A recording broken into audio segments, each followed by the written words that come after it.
C. Joseph Vijay அவர்களை முதலமைச்சராக கொண்ட அமைச்சரவை மீது இப்பேரவை தனது நம்பிக்கையை தெரிவிக்கிறது என்னும் தீர்மானம் பேரவையின் முடிவுக்கு விடப்பட்டு வாக்குகள் பின்வருமாறு எண்ணி கணிக்கப்பட்டன. தீர்மானத்தை ஆதரித்தோர் 144,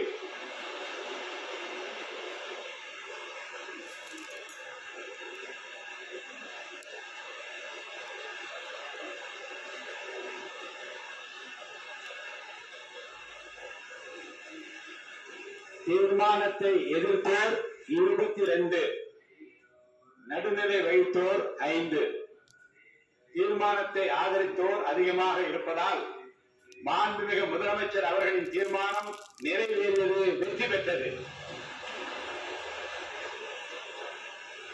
மாண்புமிகு முதலமைச்சர் அவர்களின் தீர்மானம் வெற்றி பெற்றது என பேரவைக்கு அறிவிக்கிறேன்.